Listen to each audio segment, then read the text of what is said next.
Good morning बच्चों। आम institute online class में मैं मोनिका जोशी आप सभी बच्चों का स्वागत करते हैं। जैसा कि अपनी जो पिछली कक्षा हुई थी उसमें हमने अपने जो सूरदास जी के क्वेश्चन आंसर थे, प्रश्नोत्तर, उनको हमने किया था। आज हम सूरदास जी के जो किताब से अतिरिक्त प्रश्न होते हैं, जैसे बीच से जो प्रश्न होते हैं, उन प्रश्नों को आज हम करेंगे। तो पहला प्रश्न देखेंगे अपन। पहला प्रश्न है, काजल की कोटरी लोकोक्ति का क्या अभिप्राय है? काजल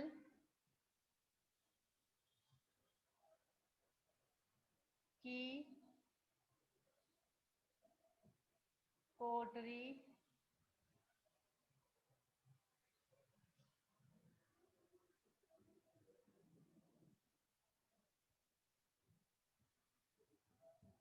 लोकोक्ति का क्या अभिप्राय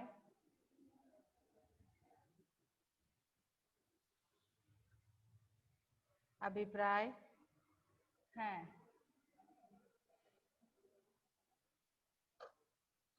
गोपियों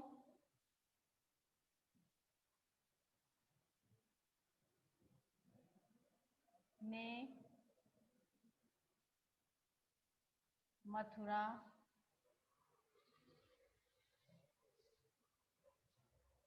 मथुरा को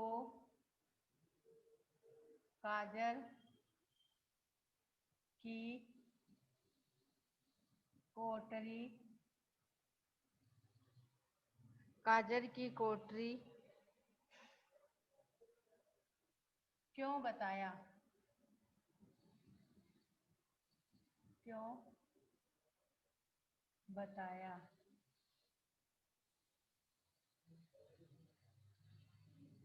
आंसर,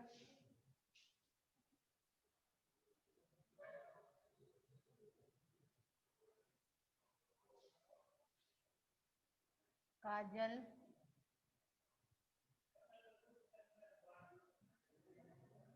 की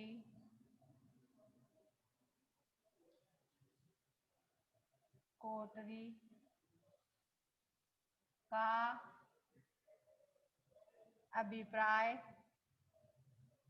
काजल की कोटरी का अभिप्राय उस स्थान उस स्थान उस स्थान या संगति से होता है या संगति से होता है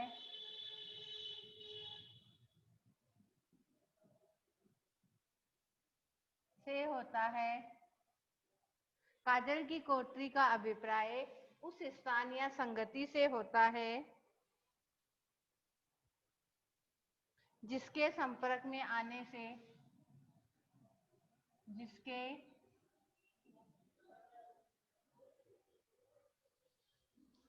संपर्क जिसके संपर्क में आने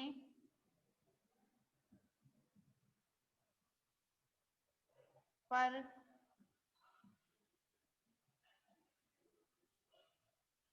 व्यक्ति उसके कुप्रभाव कुप्रभाव से स्वयं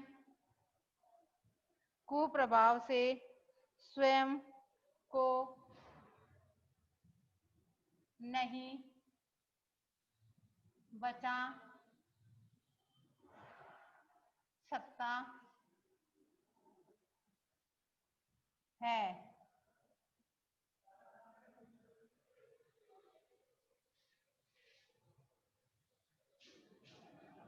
सकता है। गोपियों गोपियों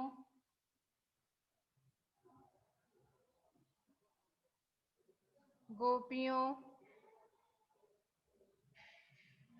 ने मथुरा को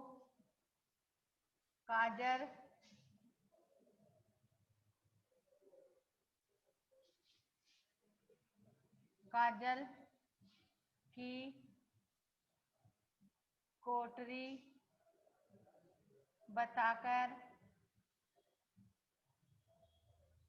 की कोठरी बताकर कृष्ण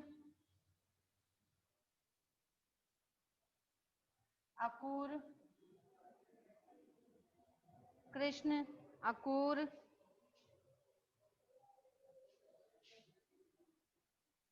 और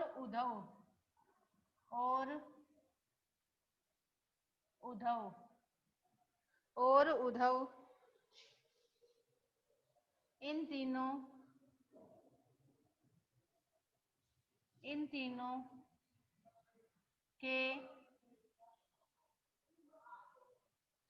तीनों के आचरण और स्वभाव पर आक्षेप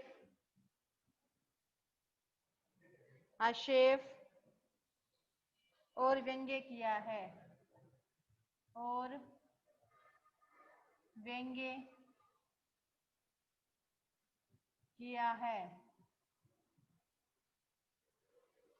यानी उन्होंने ऐसा कहा है, काजल का मतलब बुरी संगति से है, तो गोपियों का ये मानना है कि कृष्ण जो है वो मथुरा चले गए हैं ना, तो इसलिए वो उन जैसे ही हो गए हैं और उनकी तरफ ही ध्यान भी नहीं देते हैं।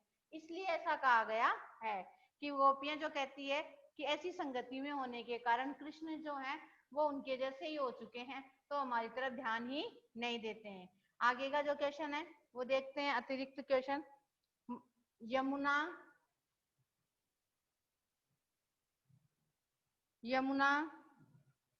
के श्याम रंग यमुना के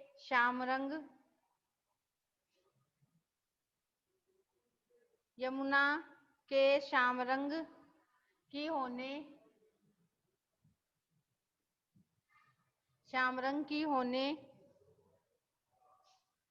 का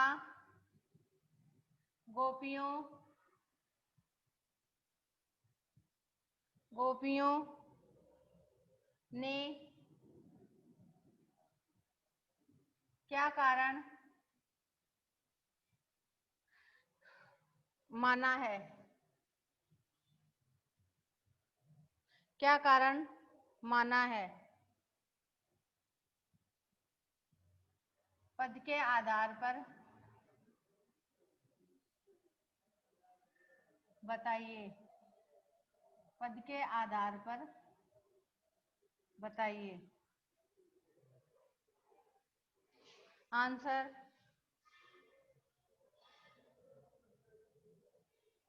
आंसर है मथुरा के सब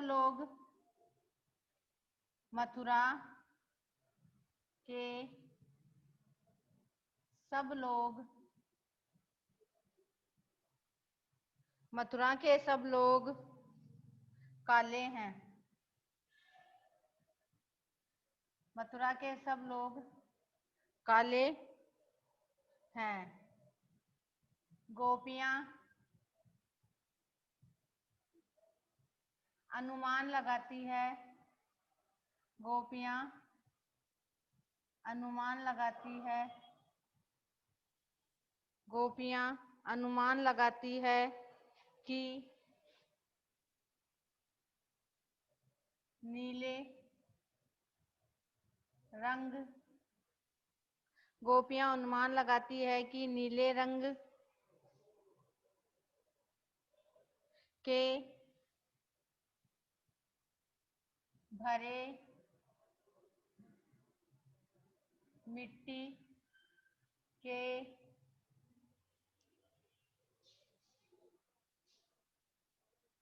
मिट्टी के बर्तन, मिट्टी के बर्तन में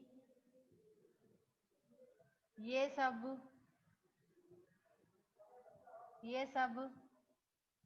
मथुरावासी, ये सब मथुरावासी गिर गए,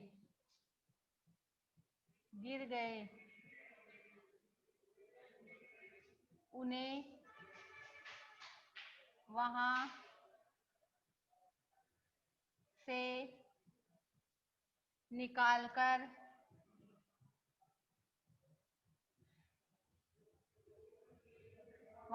निकालकर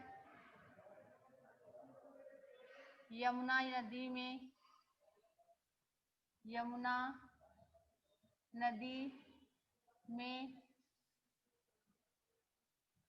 धोया गया होगा।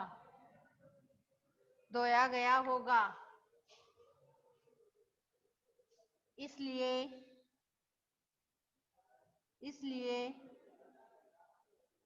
यमुना नदी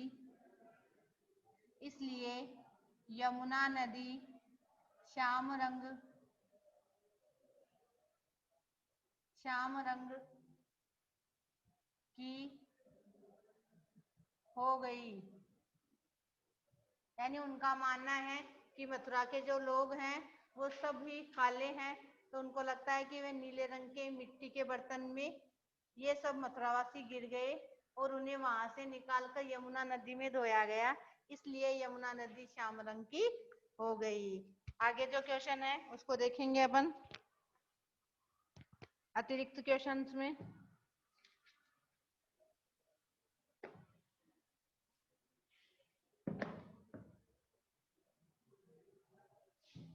आगे का क्वेश्चन कि कृष्ण के वियोग में जो वस्तुएं हैं वो कैसे उनको कष्टदायी लग रही है। वो अपने एक पद में ये कहती है कि कृष्ण जब थे ना तब तो उन्हें यमुना नदी का जल, इन पक्षियों का कलरव और वहां के फूल ये सब उनको बहुत ही अच्छे लगते थे, परंतु अब जब से कृष्ण वहां से चले गए मथुरा तो अब वो सभी चीजें जो है वो उन्हें संताप देती है या कष्ट देती है या कष्ट में बन रही है वो चीजें। तो ये संताप वगैरह ये सब एक ही शब्द है, उसका अर्थ जो है वो एक ही निकलता है और उनका आंसर भी एक ही होगा। तो देखो क्वेश्चन है, इससे पिछली बार ये क्वेश्चन आया भी है, क्वेश्चन नंबर 3। ये क्वेश्चन जो है वो अपने 2019 में आया हुआ है। गोपियों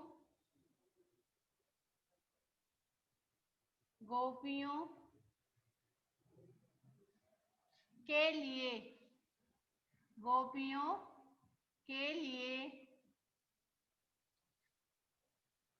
श्री कृष्ण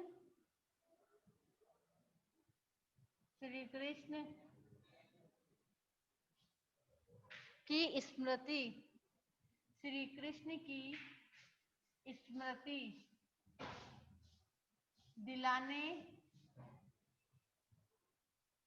स्मृति दिलाने वाली वस्तुएं किस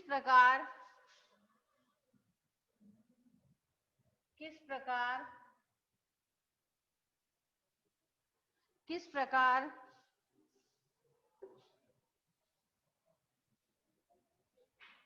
उन्हें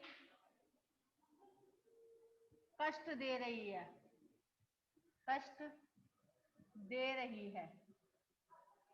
या संतापदायक लग रही है। बात एक ही है, कष्ट दे रही है या संताप दे रही है। आंसर इसका जो उत्तर होता है वो यही होता है, एक ही होता है उत्तर।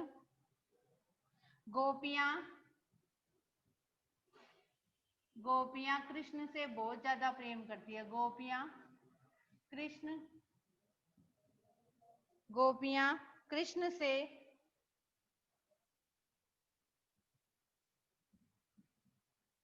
बहुत प्रेम करती थी, बहुत प्रेम करती थी, बहुत प्रेम करती थी।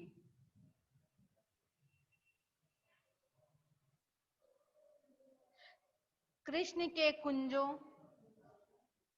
कृष्ण के कुंजों, कृष्ण के कुंजों,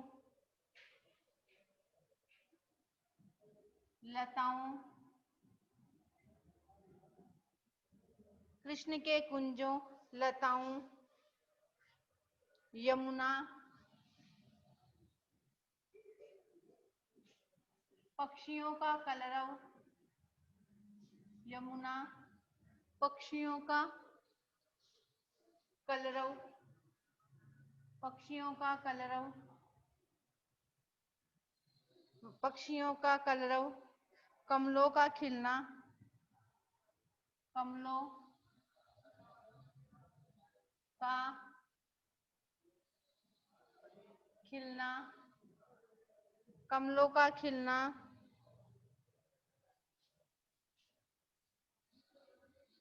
उन पर भंवरों का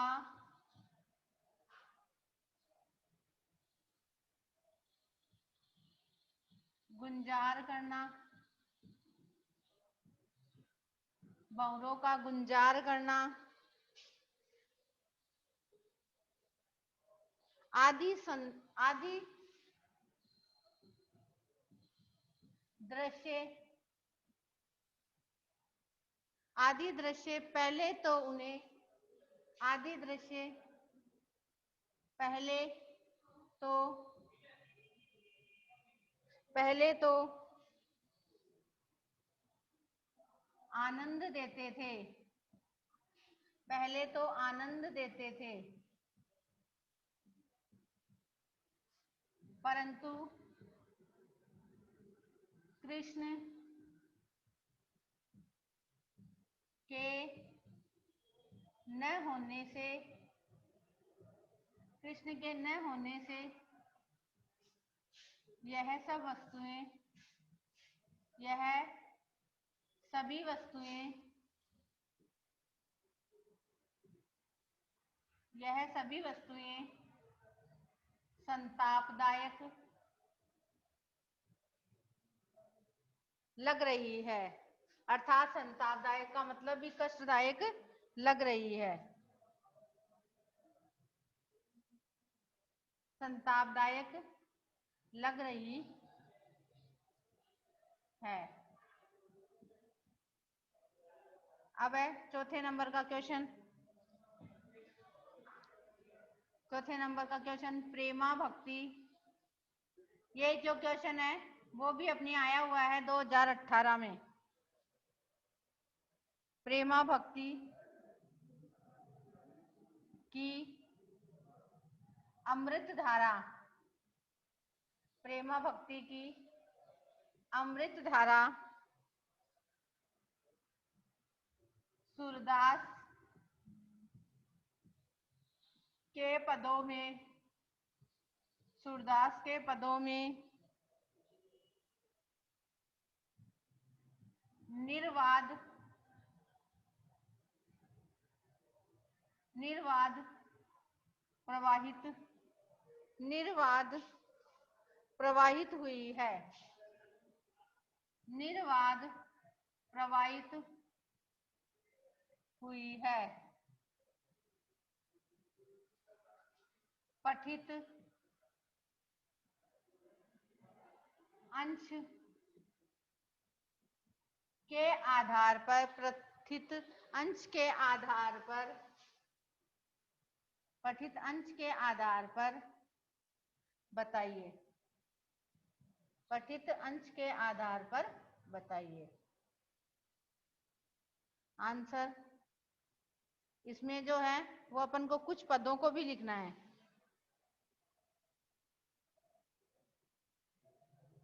भ्रमर गीत, वास्तव, प्रेममयी, प्रेममयी भक्ति की अमृत धारा है। प्रेममयी भक्ति की अमृत धारा, प्रेम में ही भक्ति की अमृत धारा है। इस प्रसंग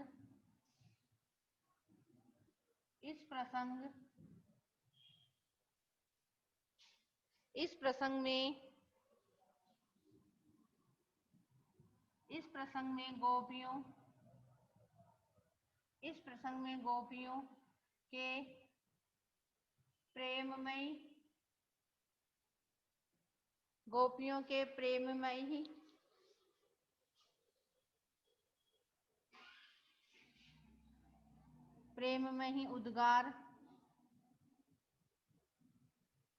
प्रेममयी उद्गार हैं।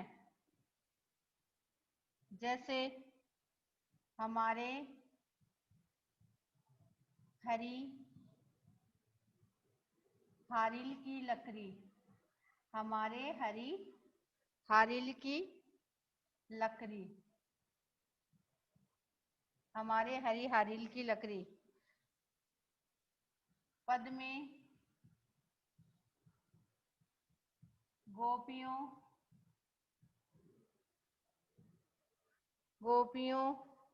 की प्रिय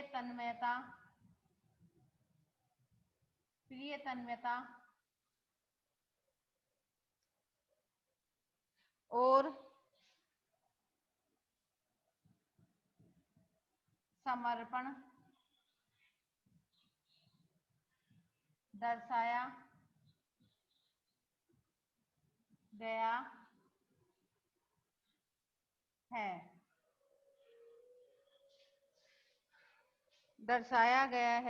अखियां हरिदर्शन की भूखी, ये सारे एग्जाम्पल लिखने हैं।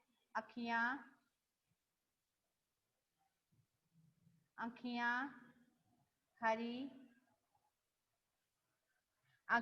हरी दर्शन की भूखी, अखियां हरि दर्शन की भूखी। इस पद में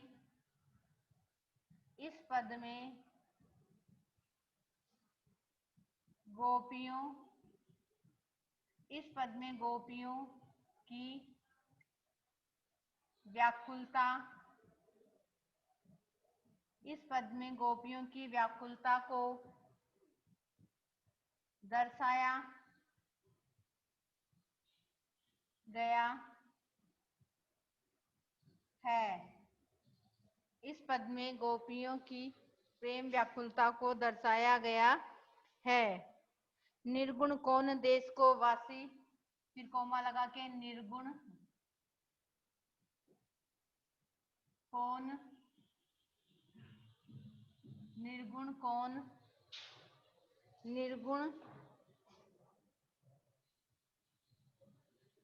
कौन देश, ऊपर लिख देती हूँ, यहाँ दिखाई नहीं देगा इसलिए। निर्गुण कौन देश को वासी, ऐसे प्रश्न जो वो करती है गोपियां, तो ये भी उसमें ये बताया गया है कि निर्गुण कौन देश को वासी। निर्गुण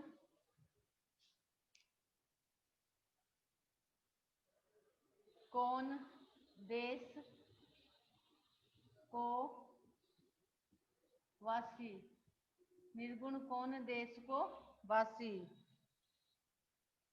तो पद में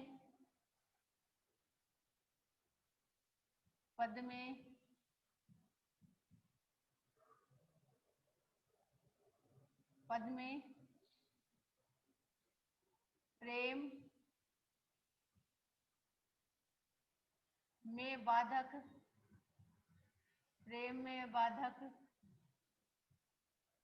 में बाधक उद्धव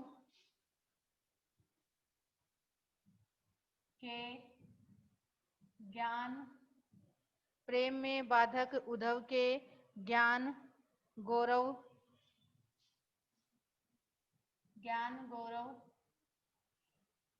पर व्यंग्य किया गया है। व्यंग्य किया गया है।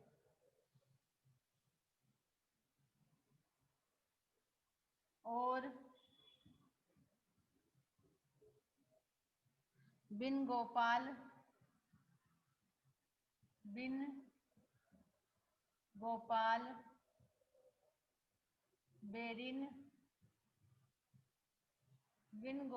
बेरिन भई कुंजे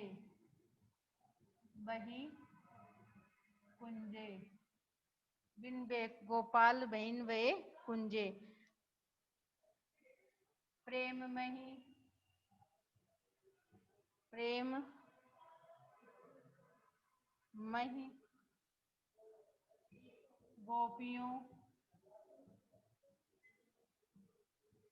मही गोपियों की विरह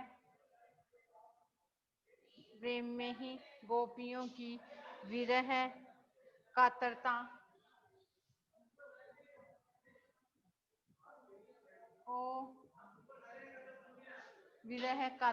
को बताया गया